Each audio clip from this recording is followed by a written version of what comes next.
Hey guys, we're going to give a brief breakdown of this recent developer blog on PvP, wars, and territory control, and things that they're going to change in the short and long term. It's really interesting. I highly recommend you check it out if you can, but we're going to go over a brief overview of what it goes through for those who don't have the time to go read this whole post. First things first, open world PvP, they're going to up the rewards for flagging, because at the moment it's just a 10% XP boost while leveling, but once you get to end game, there's no real hard incentives to PvP. So what they're going to do is two things in the short term. The first is they're going to increase luck of players when flagged. So when you're out mining resources or mob dropping or chests and that kind of stuff, it seems they're going to have luck increase. It may not include resource luck, but at the very least, luck off of drops is going to be increased.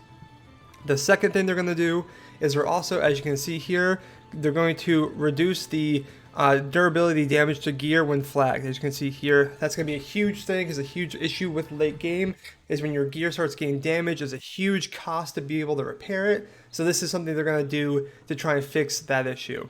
And it's going to help hopefully work with level 60s in terms of why they would want the PvP in the open world. Lastly, in the medium term, so not happening anytime soon, but in the near future, they're also going to make it so that PvP kills at 60 can enhance players' watermark, which I think is awesome, because right now watermark grinding is elite zones, corruption portals, and like dungeons, and that's it. And you do your daily, 23-hour watermark chest grind with elite chests and all that stuff. So actually having PvP be able to increase your watermark sounds super awesome, and would really help flesh into reasons why to do PvP, which in my PvP longevity video, I kind of talked about this kind of stuff with giving open world more incentives, and this is exactly what I'm talking about, so I'm in love with these changes. Lastly, in the longer term, they're talking about they're going to do some spurs and reward some smaller scale engagements across the term, so we'll see what that means in terms of that. Going into wars, they've talked about the exploits and that kind of thing, and they're hoping that their patch this week will change how wars work in terms of the exploits and fix most of those issues, so I'm really excited about that to see if that actually works. And also they talked about war frequency and how they think right now every 2 days for territory could be about what they want it to be. I agree. I think every 2 to 3 days for wars to happen in these big areas is a good pace if it does get declared, but oftentimes you can defend against that as well, so we'll see how that works out. And then lastly, they're talking about balance within war. Right now, defenders are winning a lot more than attackers.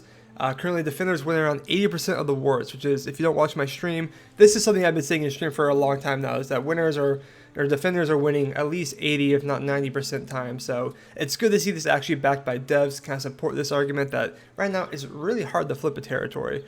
And I think it's okay for it to be defender heavy. I'd like to see that done to like 70% maybe, if not even 60. But I think that's in a good spot in terms of how you handle that. Lastly, the territory control. They kind of go over here and talk about how they see territories flipping and this and that. My server's been pretty stable. We've had some flips, but nothing major, so I think it's a good balance, but that's just anecdotal talk. I think we'll see, interesting to see how that works, but they feel like they're in a strong spot in terms of the underdog influence and balancing with a faction, so we'll see how that goes long term. But they are also talking about the effects of some of these dominant territories just being the only powerhouses that people care about, mainly Everfall and like Windsward, like those being just the main point of the income and everything, and how they're going to use that to actually spread that money and income into other territories owned by the same faction, which I think is a really good thing.